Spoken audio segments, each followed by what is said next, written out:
はい、皆さんこんにちは。ケイステの日本語ポッドキャストへようこそ。皆さんお元気ですか？はい。今日のテーマは、僕が今までどうやって英語とかスペイン語を勉強したのかとか、今はどうやって勉強しているのかについてお話しします。皆さんの日本語の学習の役に立ったらいいなぁと思っています。それでは皆さん、今日も最後までよろしくお願いします。Hola a todos, bienvenidos a mi canal de podcast. ¿Cómo se encuentran? Me llamo Keisuke. Soy un maestro de japonés y vivo en Colombia. Creo este podcast para ayudar a mejorar la comprensión auditiva del japonés de ustedes que están aprendiendo este hermoso idioma. Normalmente hablo de mis experiencias, de la cultura japonesa y del idioma japonés en este canal. Y hoy voy a contar mi experiencia del aprendizaje de lengua extranjera. Espero que mi podcast pueda ayudar a tu aprendizaje de japonés. Entonces, empecemos. はい。ということで、少しスペイン語でこのポッドキャストについて話してみました。これからスペイン語を使って日本語について説明するビデオも作ってみたいですね。はい。まず僕が話すことができる言語は母国語の日本語と英語とスペイン語です。僕の英語とスペイン語のレベルはだいたい B1 くらい。JLPT だと多分 N3 くらいのレベルです。2021年にスペイン語の試験、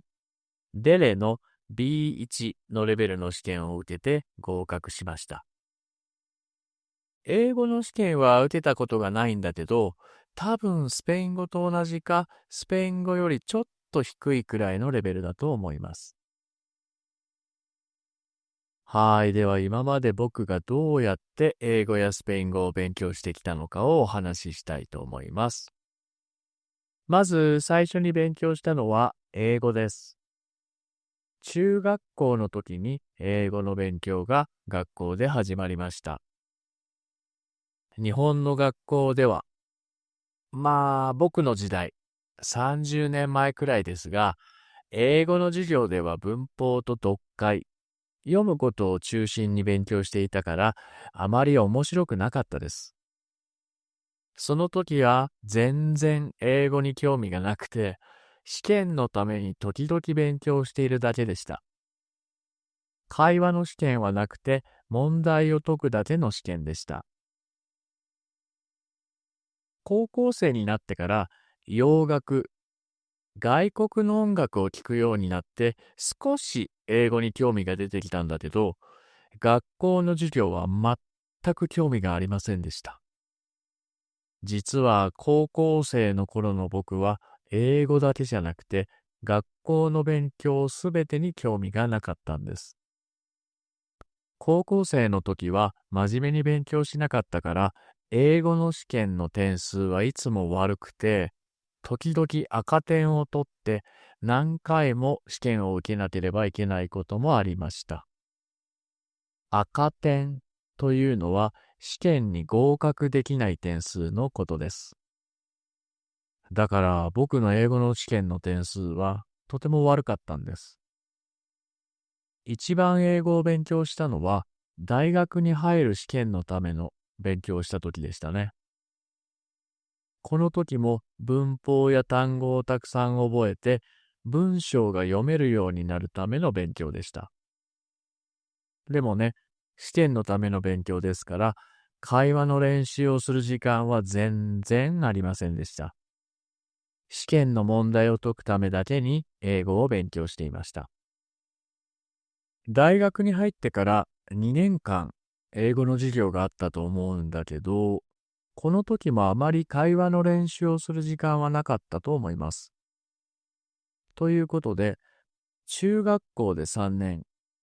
高校で3年、大学で2年英語を勉強しましたが、会話のレベルはとても低かったです。でもね、30歳頃にバックパッカーになって世界中を旅するようになってから英語が上達しました。どうしてかというと、外国を旅する間、英語が話せないとホテルにも泊まれないし、レストランでご飯を食べることもできない。だから、下手だけど、毎日のように英語を使っていたんです。サバイバル。生きていくために英語が話せるようになっていったんですね。最初は、ホテルやレストランで使う簡単なフレーズしか言うことができませんでしたが、旅が長くなればなるほど、旅先で出会った外国人といろいろなことについて話したりできるようになっていきました。それから、旅の後で1年間、オーストラリアへワーキングホリデーに行った時も、英語が上達した気がしましたね。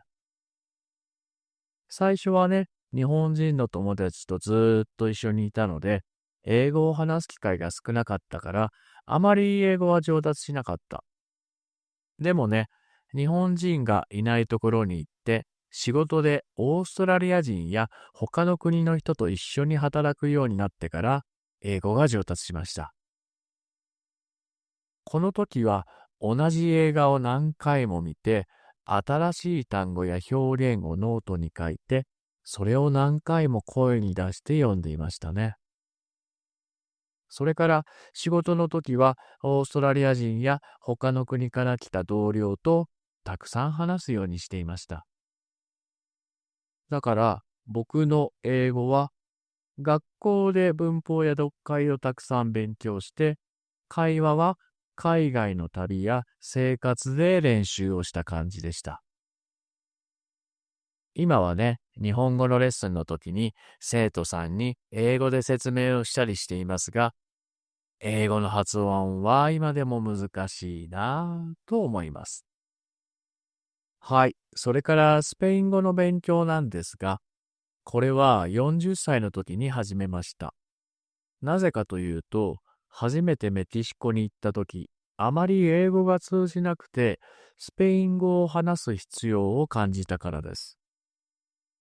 あと、ラテンアメリカの人っておしゃべりが好きな人が多いから、僕も一緒に彼らとおしゃべりしたいなぁと思って、メキシコ旅行中に勉強を始めたんです。でも、日本ではスペイン語は勉強したこともなかったし、興味も全然なかったから、知っている言葉は、オラと、una cerveza por favor だけでした。そう、こんにちはと、ビールくださいしか知らなかったんです。最初はメキシコのグアナファトという町にあるスペイン語の学校に行って勉強しました。この学校の校長先生は日本人だったので、ゼロからスペイン語の勉強を始める僕には、とてもいい学校でした。ここで2ヶ月くらい、簡単な文法や動詞の活用を勉強しました。その後で、メキシコのいろいろなところを旅したり、グアテマラやキューバやコロンビアを旅しながら、学校で勉強したことを使っていろいろな人と会話をしました。本当に簡単な会話しかできなかったけど、ラテンアメリカの人は明るくておしゃべりな人が多いから、いつも誰かが僕の話し相手になってくれました。ねえ、日本から来ました。とか、この飲み物は何から作っているのとか、本当に簡単な会話なんだけど、スペイン語を話すのがとっても楽しかったんです。それから旅をしながら現地の人が使う表現を注意して聞いて、それを真似して使ったりしていましたね。例えば、メキシコの人はバスを降りたいとき、バハンと言っていたので、バスを降りるときはバハンと言えばいいのかなって僕は思ったんです。その後、僕もバスを降りたいとき、バハンと言ったら、バスが止まってバスを降りることができたんです。その時はね、僕の言葉が通じた。バス降りれた。って、とっても嬉しくなりました。そうやってね、習うより慣れろという感じで、スペイン語が話せるようになっていきました。この習うより慣れろという言葉は、何かを学ぶとき、先生や本から学ぶより、実際にやって体験する方が覚えることができるという日本のことわざです。それから日本に帰ってからは、しばらくの間スペイン語の勉強はしなかったんだけど、せっかく少し話せるようになったスペイン語を忘れたくないと思って、また勉強を始めることにしました。メキシコの語学学校では本当に少ししか文法を勉強しなかったので、まずは文法の本を買って自分で文法の勉強を始めました。それからね、スペイン語の歌もたくさん聴きました。例えば、カジェットレセとかの曲を聴いて、歌詞を翻訳したりしながら、なるべくたくさんスペイン語を聞くようにしていました。文法の本の勉強が終わってから、オンラインのスペイン語のレッスンを受けることにしました。この時は、たくさんネイティブの人と話せば上手になるはずだ、と思って、毎日のようにレッスンを受けていました。あとは、オンラインのランゲージエクスチェンジに参加したりしていました。メキシコやコロンビアとか、いろいろな国の人と話す機会があって、毎週このイベントに参加するのが楽しみでした。それから、日本人のスペイン語が上手な人と知り合うことができたので、いい勉強方法とかを教えてもらうことができました。旅から日本に帰って、日本でスペイン語の勉強を始めてから1年くらい経った頃、僕はスペイン語の試験、デレの B1 を受験しました。その時のね、自分のスペイン語のレベルが知りたかったんです。試験のだいたい3ヶ月前くらいから iTalki のオンラインクラスで試験のための勉強を始めました。オンラインクラスでは一人ではできない会話と作文の練習をしました。リーディングとリスニングは家にいるときや仕事に行くときとかに YouTube を見たり、ネットでスペイン語の新聞を読んだりして勉強しました。試験はギリギリだったけど合格することができました。これはね、本当に嬉しかったですね。試験を受けたときは45歳だし、40歳になってから始めた勉強だけど、試験に受かることができたんです。何か新しいことを始めるのに年齢は関係ない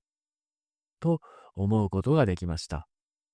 それから今はコロンビアに住んでいますが、家で仕事をしているし、仕事は日本語を教えることなので、あまりスペイン語をたくさん話す機会がありません。でもね、スペイン語の勉強をする時間は毎日作っています。最近の僕がスペイン語を勉強している方法は、たくさん本を読んだり、ポッドキャストや YouTube を使ってシャドーイングやディクテーションをしています。シャドーイングは聞いた音声をすぐに真似して話すトレーニングで、ディクテーションは聞いた音をノートに書くトレーニングです。この2つのトレーニングはね、リスニングが良くなるようにやっています。それから新しい単語や新しい表現を覚えるのには暗記というアプリを使っています。このアプリは僕の日本語の生徒さんもよく使っているアプリなので、皆さんにもおすすめします。今年か来年にスペイン語の試験、デレの B2 を受験しようかなと思っているので、僕も皆さんと同じように勉強頑張りたいと思います。まあね、おじいさんになってもスペイン語の勉強を続けたいと思っています。はい、それでは今日はここまで。今日も最後まで聞いてくれてありがとう。じゃあまたね。バイバイ。